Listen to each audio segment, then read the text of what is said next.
Yeah. Did you ever think the president of the United States would be celebrating your unemployment?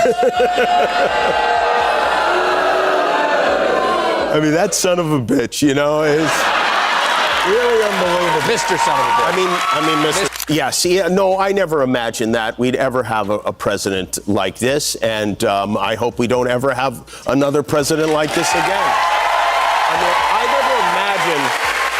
I never even imagined there would ever be a situation in which the president of our country was celebrating hundreds of Americans losing their jobs. As somebody who took pleasure in that, that to me is the absolute opposite of what a leader of this country is supposed to be. Trump steps on stage believing he's making history.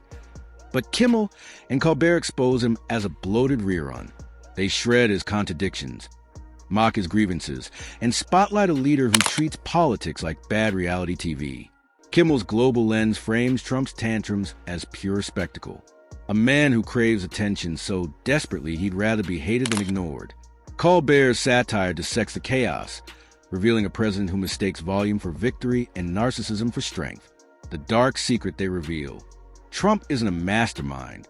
He's a man trapped in his own echo chamber, confusing applause for achievement and rage for power. His presidency wasn't a revolution. It was a blooper reel with nuclear codes. They don't just mock him, they unmask him. And the world isn't just laughing, it's waking up. Well, I have some bad news. Our government is now officially shut down because we don't have funding to pay the federal workers. Trump really is running the country like it's one of his businesses. He said he would. Traditionally, the senior leadership of the U.S. military never claps for political speeches. That's the tradition. They're supposed to be nonpartisan and sit there stone-faced. It's like doing stand-up for Easter Island heads. So Trump didn't love the crowd. I've never walked into a room so silent before. You know what? Just have a good time. And if you want to applaud, you applaud. And if you want to do anything you want, you can do anything you want. And if you don't like what I'm saying, you can leave the room. Roger that. Trump wants to be remembered as a titan of history, but he's become the punchline. Jimmy Kimmel and Stephen Colbert don't just mock him. They dissect the absurdity of a man who tweets insults at 3 a.m. while calling himself a stable genius, who struts through imaginary victories and lashes out at shadows. They expose the fragile ego behind the brand, the desperation of someone clinging to relevance like a reality star afraid of the season finale. Their comedy isn't cruelty, it's clarity. With every joke, they strip away another layer of the myth, revealing a leader so thin-skinned, he crumbles under a punchline. So obsessed with his own legend, he can't see the collapse behind the curtain. The laughter they ignite isn't just entertainment, it's a reckoning. History won't crown him a titan. It'll frame him as the punchline he never saw coming. And the comedians, they're not just hosting the show, they're writing the epitaph. Well, I tell you, folks, I definitely did not call this one, but evidently The Late Show has outlasted the United States federal government. Because we're still open and they done shut down. But you know what? Maybe this is a good thing. You know, the government hasn't been working that great lately. Just to give you some perspective, the government being shut down is even worse than when it's up and running. Republicans would like you to believe that Democrats shut the government down, but the bill they wanted the Democrats to sign would knock out about 15 million Americans from health insurance. If this bill passes, your health insurance premiums could go up 75%, so there was no way the Democrats could vote for it. It's like like going to dinner and the waiter says, you must order lasagna. The chef made it today. And a bunch of you are going to get food poisoning from it. But if you don't eat it, you've ruined the meal. That's the... Colbert's slide delivery doesn't need embellishment. He simply lays out Trump's contradictions and lets them implode under their own weight. The president calls himself a genius, yet stumbles over basic sentences like he's battling the English language in a losing war. He brags about his stamina, then looks like he needs a golf cart to cross a room. He insists he's a master negotiator, yet argues himself into corners even his aides can't spin their way out of. Every boast becomes a setup. Every contradiction becomes the punchline. Colbert doesn't shout. He doesn't need to. He just holds up the mirror, and the reflection does the work. The result isn't just comedy, it's catharsis. And the audience isn't just laughing. They're recognizing the truth they already knew but couldn't always name. The genius of Colbert's approach is its simplicity. He lets Trump's words hang themselves, lets the bluster deflate itself, lets the myth unravel itself. And in the end, what's left isn't a leader. It's a punchline wrapped in a flag delivered with a smirk. It will be felt right here in New York. To punish you for disliking him, Trump is putting $18 billion worth of New York City infrastructure projects, like the new rail tunnels under the Hudson and the Second Avenue subway project, on hold to make sure the money isn't being used to support DEI. Apparently, they think trans stands for transportation over there, and they want to stop it. This is clearly an abuse of power to punish the city. Jimmy Kimmel highlights what so many already see. That Trump isn't leading the country, so much is hosting it, turning the White House into the world's most exhausting reality show. Every press conference becomes an episode, every rally a rerun, and every controversy another cliffhanger in a series that long ago jumped the shark. The ratings are bad, the plot lines repetitive, but the star refuses to leave the stage. Kimmel doesn't just mock the spectacle. He frames it as the national distraction it truly is. A presidency built on drama, not delivery. On attention, not accomplishment. The more Trump performs, the less he governs. And Kimmel ensures no one misses the irony. The show isn't entertaining anymore. It's embarrassing. And the only thing getting canceled is credibility. And they want to stop it. This is clearly an abuse of power to punish the city. And New York City infrastructure projects are not supposed to be delayed because Trump wants to strong-arm Democrats into cutting health care. They're supposed to be delayed because they're New York City infrastructure projects. I don't know, maybe they want to...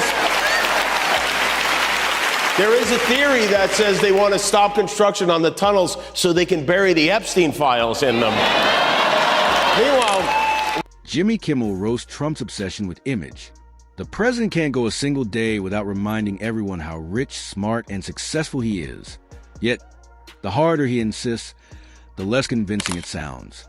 It's like watching a magician explain the trick as he performs it, hoping nobody notices a rabbit is already dead.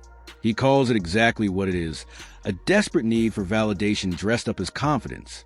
Colbert drives home the comedy by pointing out the ridiculous gap between Trump's self-image and reality. Trump talks about himself like he's a cross between George Washington and Iron Man. But in practice, he's more like a late-night infomercial salesman, loud, repetitive, and selling a product nobody asked for. Together, they don't just mock the delusion, they dissect it. The boasting isn't strength, it's insecurity. The bravado isn't leadership, it's performance. And the legacy he's so desperate to build is crumbling under the weight of his own need to be seen. The punchline is clear. You can't sell greatness when you're only advertising ego. Not everything gets defunded in a shutdown. For instance, Trump's military deployments to major cities will continue, as will his immigration crackdowns and deportations. Come on, why are we keeping only the unpopular parts of government? But Trump doesn't care about the top brass. He cares about the gold leaf, and he has really done a number on the Oval Office. Here's what the Oval looked like under Joe Biden. Here it is under Trump. Oh, Lottie Von Gaudy. Who is his decorator? I'm going to say Scrooge McDuck smoking bath salts. He markets himself as the savior of the nation. Yet the fine print always reveals chaos, division, and a presidency that runs more on grievance than governance. The brilliance of Kimmel and Colbert's takedown is that they don't just attack Trump's policies or decisions. They go after the theater of his presidency, the endless bragging, the made-up accomplishments, the way he puffs himself up like a peacock on steroids. And it works because Trump's biggest weakness has never been his critics or his opponents. It's himself. He gives comedians more material than they could ever use. A never-ending supply of contradictions, gaffes, and over-the-top declarations that beg to be mocked. He's not just the president. He's the gift that keeps on giving. A one-man punchline machine. Kimmel and Colbert don't need to invent jokes. They just press play on the daily drama and let the absurdity speak for itself. The more Trump boasts, the more he unravels. The louder he gets, the thinner his facade becomes. And in the end, the only thing he's truly built is a stage for his own humiliation with two of comedy's sharpest minds holding the spotlight. Meanwhile, with all the partisan bickering going on, there was a call for unity from, of all people, Senator Sweaty Teddy Cruz. We should have bipartisan agreement. How about we all come together and say, let's stop murders? How about we all come together and say, let's stop rape? How about we all come together and say, let's stop attacking pedophiles?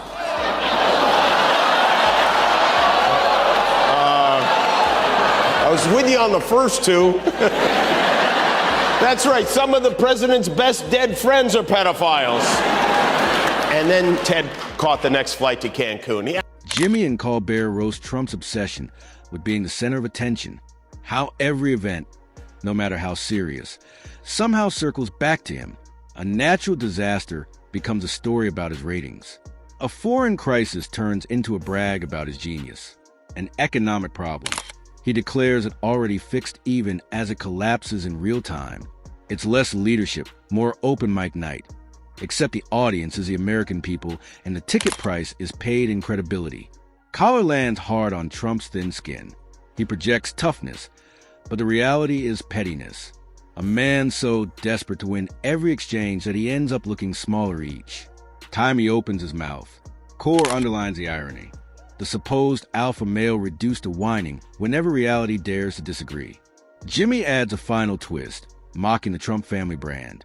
They won't be American royalty, yet they resemble a discount soap opera, endless scandals, awkward family dynamics, and a desperate obsession with photo ops. They're less Camelot, more reality TV on clearance. A dynasty that can't stop tripping over its own PR stunts. Together, they expose the ultimate joke. A man who wanted to build an empire, but forgot to build anything that lasts longer than a tweet. When you call in generals from every corner of the world, you don't just talk about stairs. You talk about office supplies. When I have a general and I have to sign for a general because we have beautiful paper, the gorgeous paper. What? What is, and why is the paper like this? What is, I'm sorry, what is this? Can we see the big, beautiful, firm paper he's talking about? There you go. He turned Trump's presidency into a masterclass in unintentional comedy, roasting his reality, rewriting ego, daily self-contradictions, and his habit of demanding respect while acting like the loudest guy at a bar. Trump doesn't just fail as president. He doesn't even understand the role. To him, it's not a duty, it's a stage. And each performance grows more absurd. Their genius lies in their refusal to exaggerate. They simply hold up the mirror. Trump supplies the punchlines, the boasts, the contradictions. Kimmel and Colbert connect the dots. The result isn't a titan of history, but a man who turned the highest office into a long-running joke. He wanted to dominate history, but history is already laughing. They don't just roast him, they expose the comedy at the heart of his presidency. The more Trump performs, the more they reveal, the more he boasts, the more they dismantle. In the end, only truth remains. Sharp, clear, and utterly hilarious. He didn't make history. He made a punchline, and they're here to deliver it. It's a disgusting video, and we're going to continue to make clear bigotry will get you nowhere. We are fighting to protect the health care of the American people in the face of an unprecedented Republican assault. That video was posted by the President of the United States. A black man in a sombrero with mariachi. That's how out of it this guy is. He can't even keep his racism straight. The strangest part of Trump's presidency isn't that he survives scandals like a cartoon character walking away from explosions. It's that he brags about them like trophies. Every mess becomes a campaign ad. Every blunderproof, he's playing 10-dimensional chess. But really, it's like watching someone claim credit for surviving car crashes when he was never the driver, just strapped the hood, screaming about how great the ride was. Kimmel and Colbert latch onto this, highlighting how absurd it is that his entire career is chaos masquerading as strategy. He's the host, the product, and the testimonial all at once. Only instead of selling kitchen knives or weight loss pills, he's selling America on the idea that shouting louder makes you right. It's the longest-running reality show on Earth, keeping up with the constitutionally questionable. Jimmy Kimmel doesn't just roast him for it. He points out how surreal it is that a man who can barely finish a coherent sentence has convinced millions he's a visionary. Colbert sharpens the satire, framing Trump not as a leader, but as a carnival barker selling tickets to his own demolition derby. The punchline: he didn't break the system. He just exposed how easily it could be hijacked by a man with a microphone, a mirror, and no reverse gear. History won't remember him as a master strategist. It'll remember him as the guy who mistook the crash for the destination. And the comedians, they're the ones holding the wrecking ball with a smile. Over the weekend, Trump even posted a video of a bunch more gold bric-a-brac he's going to hot glue to the White House, writing, "Some of the highest quality 24-karat gold used in the Oval Office and Cabinet Room. Foreign leaders and everyone else freak out when they see the quality and beauty. Best Oval Office ever in terms of success and look." And there's nothing more presidential than making other world leaders freak out about your bling. Colbert masterfully captures the theatrical absurdity of Trump's presidency. The dramatic hand gestures, the self-aggrandizing pauses, the performative exits reducing his political rallies to poorly staged comedy hours where the main act remains oblivious that he is the punchline. Then there's Trump's fixation on crowd size, a metric he treats not as attendance, but as spiritual affirmation. When 5 people gather, he proclaims it 1,000,000. When seats sit empty, he blames the cameras for failing to capture his historic turnout. Kimmel dismantles this delusion with perfect comedic timing, comparing it to a magician pulling rabbits from a hat, only to have a rabbit sue him for emotional distress in unpaid gigs. Kimmel further reveals how policy itself bends not to logic or national interest, but at Trump's bottomless need to be seen as the smartest person in any room, turning global diplomacy into group therapy, cabinet meetings into loyalty rituals, and press conferences into self-congratulation marathons. Colbert drives the point home. This isn't governance. It's a never-ending audition for a history that has already left the theater. The final joke, one that Kimmel and Colbert deliver without ever needing to write a line, is that history won't recall the chants or the cheer-filled arenas. It will recall the spectacle. A man who confused noise with wisdom, spectacle with substance. In the presidency with a late-night time slot, he could shout his way into keeping. And when you think about uniting nations, well, no one does it better than Don. It's time to end the failed experiment of open borders. You have to end it now. See, I can tell you, I'm really good at this stuff. Your countries are going to hell. Well, if that doesn't get him the Nobel Prize, I don't know what will. Melania was, she sat for the speech. She was there not just in her capacity as First Lady, but also as a representative for all the unsatisfied Slovenian women of the world. Rumpelstiltskin was all over the map today. He ranted about windmills. He bragged about ending 7 wars. He threatened the guy who operates the teleprompter. He complained about being screwed out of a deal to renovate the building they were in, the United Nations building. He said, Of course, you can't talk about Trump without mentioning his Twitter addiction. It's where his insecurities, grudges, and unfiltered thoughts pour out like a late-night diary no one asked to read. Noah skewers the absurdity. The leader of the free world bragging about television ratings at 3 a.m. or picking fights with random critics like a high schooler running the student council. Colbert hammers the irony. Trump spent years screaming about fake news while producing an endless feed of it himself. 280 characters at a time. It's less social media strategy and more presidential cry for help. But the most devastating point comes when both comedians strip away the theater and reveal the emptiness beneath. Colbert sharpens the blade. When history looks back, it won't see greatness. It'll see a brand, a logo, a reality TV archetype who mistook slogans for statesmanship. The only wall he successfully built was between truth and his supporters' ability to recognize it. And that's why the roast hits harder than any policy critique. Kimmel and Colbert aren't just making fun of Trump's words or mannerisms. They're exposing the fragile scaffolding holding up his entire persona. They turn the toughest president ever into what he really is. A man desperate for applause, incapable of reflection, and addicted to the spotlight.